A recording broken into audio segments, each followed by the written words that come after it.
Hello everyone, welcome back to Grow Leafy. I'm Alethea. And I'm Alex. And today we are going to talk about life lessons from the garden. And we are going to have tea while we have this conversation in this early morning. So let's get started with this new video. This is something that we will be doing periodically and inviting different people to have this different conversations and on different topics. So let's get started with today's life lessons from the garden. Let's do it. So there are many lessons I know that I have been learning in the garden in dealing with life in general as a beginner gardener, and just lessons that I feel like it's important that we talk about. And that's why I really wanted to invite my husband, because he is a social worker just like myself. We're both social workers. He's been a social worker for 20 years and he's been trained in talking about relationships and a lot of different other topics, and there's a lot that we've done together. And so the perfect person to be the first at this conversation in the garden was my husband. Oh, well, thank you so much. I appreciate that. There are a lot of things that we have learned through this journey, and I'm grateful to be a part of this journey. You learn a lot while you're planting and learning how to grow a garden. Simple things like patience or endurance you can see as you're planting your garden and waiting for your fruit to grow or your vegetables to grow, and how you take care of it. But there's three simple things I just want to share with you that I think have affected us in some way, and we just want to share those tips with you guys. Tip number one, self-care. Oh yes. It seems everyone's talking about self-care, but what is really self-care? The fact that you can go into a garden, wake up in the morning, give it nutrients like water or any type of food or sunlight. Yes. We need the same type of thing as people. We need to slow down, take care of ourselves, because like a gardener, I'm sure when you plant a seed that you're just anticipating on it growing, so you do whatever you can to take care of that seed so it can nourish into a proper plant and produce a fruit. The same thing it is with us as people. We need to make sure that we take care of ourselves. Stop. What does that look like? Sometimes it looks as simple as getting some proper rest, going to sleep, eating properly. I know we started eating a lot healthier, and we did have a lot more energy, and we just have a lot more desire to, just do more good work. So it's important to get that self-care and rest and include all those aspects inside of that.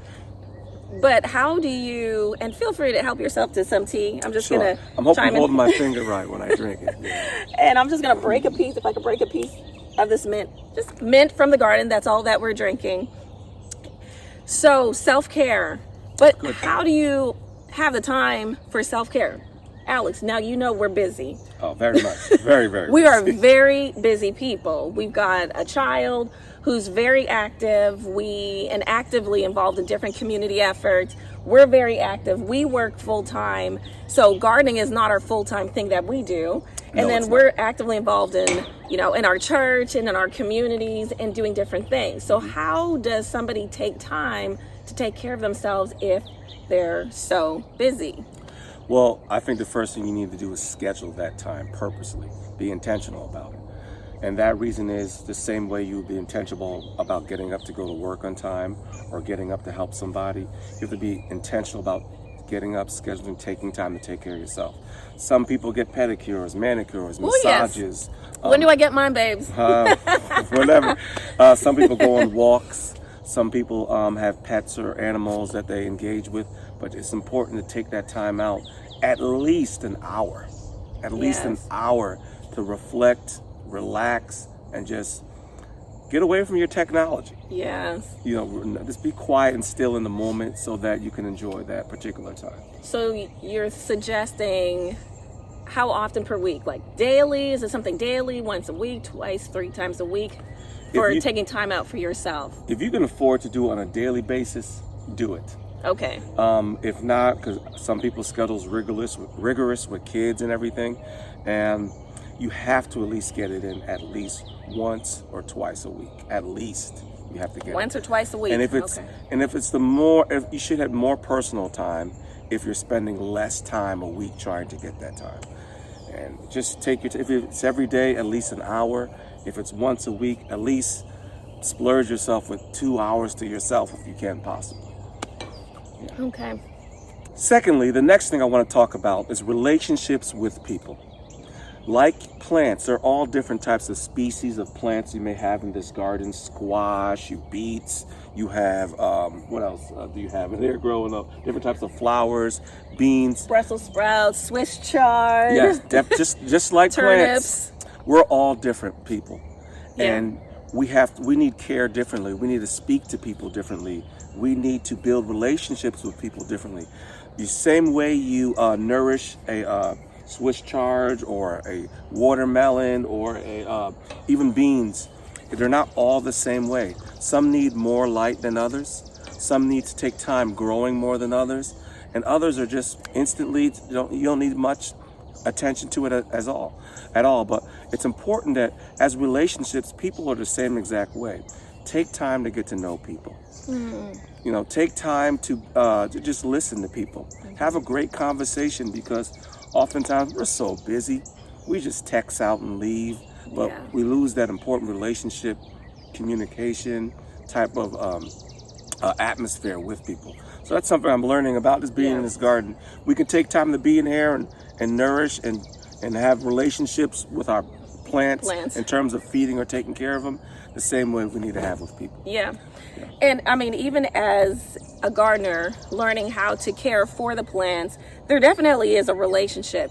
The more time that you put into the plant, nourishing it, or the soil, or, you know, another common word you hear gardeners talk about, companion planting, you know, where you have different types of plants together to support one another, to help in resisting pests and things like that, to support the plant so that there's a better production. It's the same thing with relationships. You have to put time and effort into building that relationship. If you neglect it, if you don't take care of it, is the plant going to grow? No. If you don't take time and spend quality time with your partner, with your loved ones, with your friends, that relationship's not going to grow. They're going to feel abandoned. They're going to feel neglected. And the same thing with the plants. They will get sick. They will be dry. They may be overwatered. They may feel wilted. And then you have to figure out what is the problem and then provide the treatment that it needs. But relationships are the same kind of way, because plants are living organisms. We as humans are living organisms in the same kind of way. And so as we nourish our plants and nourish our gardens as well, we must nourish our relationships. So make sure that there's a balance in that, and that can get tricky too. You spend a lot of time out in the garden. You said yes a little bit too much there. You spend a lot of time in the garden, but you have to spend time with your loved ones as well. Thank you, dear. Important. Good balance to have. Yes. And third and finally, get to the root of the issue. Yes. Just like plants, they have roots, they have weeds that may grow somewhat near your garden, and you just don't want to clip off the root, or clip off the weed. You want to get to the root of the issue, and you want to pull it out, sometimes aggressively or even gently. The same thing it is with life. We all have issues, and we all have problems, but we need to face those problems. Instead of not getting to the root of the issue, we go around it and we act like those problems don't exist, or we learn how to cover up or adapt to those problems. Get to the root of your issue. It may hurt, it may not feel good, but talk about it with a counselor or someone. Talk about it with someone you can trust, and it will help you be a better person. We become stronger. Your plants become stronger when you eliminate those negative weeds that affect the roots of your plants. And so, same it is with life in this world. We have issues. Let's get to the root of those issues. Because if we don't, we tend to mask our issues a lot, and we tend to just submerge them rather than deal with them. And it affects us in different ways: anxiety, stress, depression. But we have to face these issues in order for us to grow and be better people as well. That's right. And in the garden, there definitely are issues that I've been learning, and I know that you know as a gardener as well. And it can get very difficult and get very frustrating, and sometimes you lose hope and you just want to quit, because you're like, what's the point? I'm putting all this effort and I'm trying, but I cannot figure out what are the problems that I'm having. And if you've watched any of my videos, you know I'm going to be transparent with you. I'm going to show you the good and I'm going to show you the bad, because I'm going to tell you it's not a perfect situation here. It's really not. And there are problems. Right now I'm dealing with downy mildew. I'm thinking that's the problem. I need to get to the root of the problem. It is eating up my squash plants. I'm getting a lot of yellowing leaves, and the squash plant's right behind Alex right here. And so I'm having issues with that. I've had Brussels sprouts I've been trying to grow, and they're having issues as well. I had to get to the root of the problem. I'm gonna post a picture right here. Look at this picture. In this picture, you will see that there are cabbage aphids. But in order to treat the problem, I had to first find out what the problem was. What was the root? How did this happen? What created the problem? And then how am I going to treat it effectively? Yes. I had to, just like he said, reaching out sometimes to a counselor, to someone else. I had to reach out to other gardeners who were more experienced than I was. And they had to give me some tips as well on how to treat the problem. So that's tip number 3. So can you please review through the 3 tips, if you can state them real quickly? What are the 3 tips that we learned today? Some of the tips we learned today: number 1, self-care, very important. Number 2, relationships. With that, communication. Relationships are very important to build and continue to work with them. And number 3, get to the root of your issues or problems. Well, we really hope that you did enjoy this conversation at tea time in the garden, talking about it's good tea, homemade life lessons from the garden. And if you like this, please let me know, because this is something I'm trying out. Give me a thumbs up, click the subscribe button. Please post a comment, give me information, more than just I really liked it, very informative. Give me some information, give me some feedback, or even topics that would be interested to you. So just remember to subscribe and look forward to the next video. But remember to grow leafy, and we will see you next time. All right.